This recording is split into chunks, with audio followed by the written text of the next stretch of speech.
আসসালামু আলাইকুম। July August অভ্যুত্থান বা জুলাই আন্দোলন এ নিয়ে রাজনৈতিক দৃষ্টিভঙ্গি থেকে অনেক আলোচনা সমালোচনা আছে।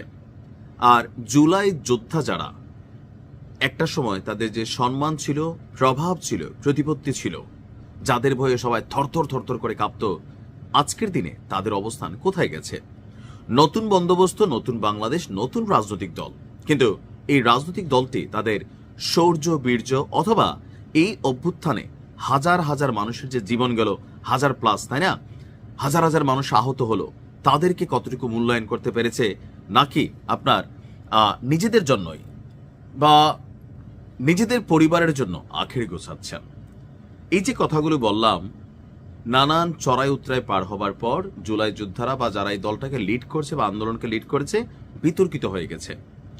এখন এটাকে নিয়ে শুধু আমরা কথা বলছি না, এই যে একটা আশা থেকে নিরাশা, দুঃস্বপ্ন, স্বপ্ন থেকে দুঃস্বপ্নের যে যাত্রাটা, এটা আশেপাশের অনেক রাষ্ট্র অবজারভেশন করছে, বিশেষ করে যেই দেশগুলোতে জেনজির আন্দোলন হচ্ছে, বিক্ষোভ হচ্ছে।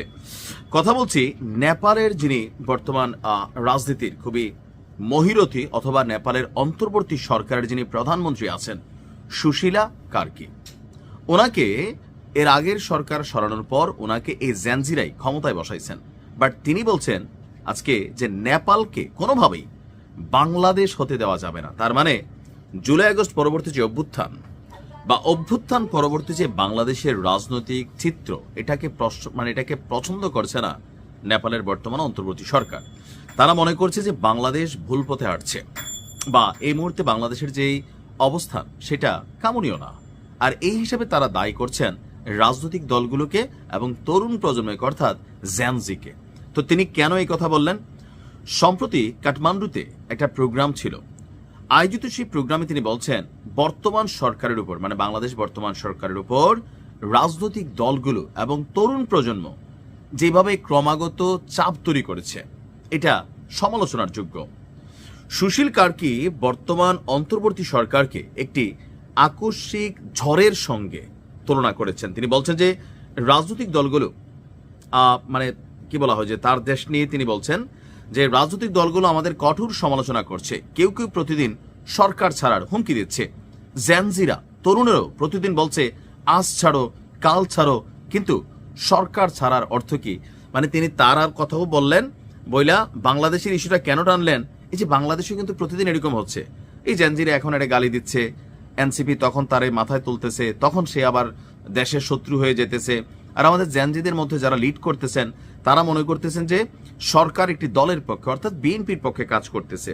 কখনো তারা মনে করে জামাতের পক্ষে কাজ করতেছে। কখন যখন তারা কোনো কিছু বলে সরকার শোনে না, তখনই মনে হয় যে সরকার ভিন্ন, মানে তাদেরটাই হইতে হবে।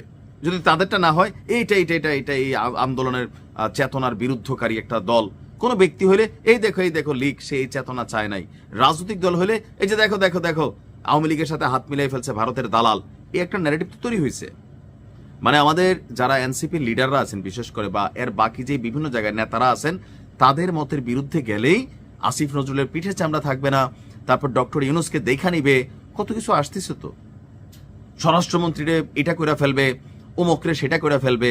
এই যে এগুলো তো পছন্দের না কোনো দেশে, আসলে দুর্ভাগ্যজনকভাবে হচ্ছে এগুলো কেউ পছন্দ করে না। ভাষা প্রয়োগের শালীনতা থাকতে হবে। আমার পছন্দ না হলে, এটা আমার মতের বিরুদ্ধে গেলেই আমরা একটা স্টেটমেন্ট দিয়ে ফেলতেছি, সরকার ছাড়ো, টাইনা হিস্ট্রা নামাবো। বাংলাদেশের এই দৃশ্য নেপাল খুব ভালোভাবে অবজারভেশন করছে, তাদের দেশেও কিছু ডিস্টারবেন্স এখনো আছে। তিনি বলছেন যে তরুণ সমাজ এবং রাজনৈতিক দলগুলোর কাছ থেকে ক্রমাগত কটু কথা এবং গালিগালাজ শুনছি। আমরা অনেকটা পেন্ডুলামের মতন হয়ে গেছি, সব বাধা অপমান সহ্য করে ধৈর্যের সাথে কাজ করছি। ঠিক যেন আমার ডক্টর ইউনূসের চেহারা মনে হইতেছে যে ওনারা কি পরিমাণ পেরেশানি আসলে পাচ্ছেন। প্রায় 25 থেকে 30 জন জেনজি তরুণ এক একজন এক এক রকম দাবি নিয়ে আসছে। আমরা যেখানে যাচ্ছি কোথাও শান্তি পাচ্ছি না। বাংলাদেশ নেপাল সেম স্টাইলে আছে।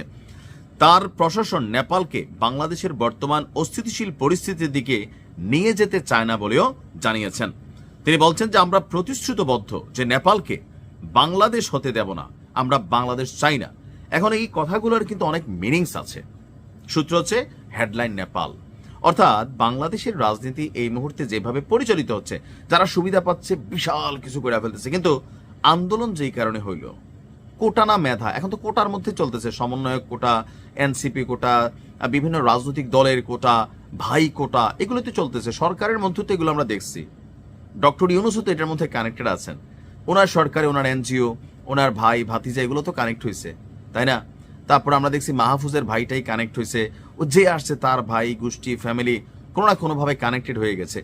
সো অনেক রাষ্ট্র মনে করতেছে যে আন্দোলনটা একটা পর্যন্ত ঠিক ছিল, কিন্তু পরবর্তী সময় সরকার পরিচালনায় এসে তরুণ প্রজন্ম দিশা হারিয়ে ফেলেছে। এটা বাংলাদেশের জনগণের এক অংশ কিন্তু মনে করে যেখানে যাওয়ার কথা ছিল সেখানের মধ্যে উল্টা হয়ে গেছে সবকিছু। মানে যেই জন্য এই অভ্যুত্থান হলো, সেই অভ্যুত্থানে যারা নিহত হইল, যারা আহত হইল, তাদের পরিবার কি পাইল? উইরা আসা জুইরা বৈশা আন্দোলনের পরেও বহুতজন বহুত কথা এখন বইলা টইলা নেতা টেতা হইয়া কোটি কোটি টাকা কামাই ফেলতেছে। আর যারা অরিজিনালি আন্দোলনে কানেক্টেড ছিল না খাইয়া মরতেছে, এতিমখানা যাচ্ছে, ভিক্ষা করে খাচ্ছে, আমার অনেক লোক আছে চিকিৎসা পাচ্ছে না এখন পর্যন্ত। ভালো থাকুন।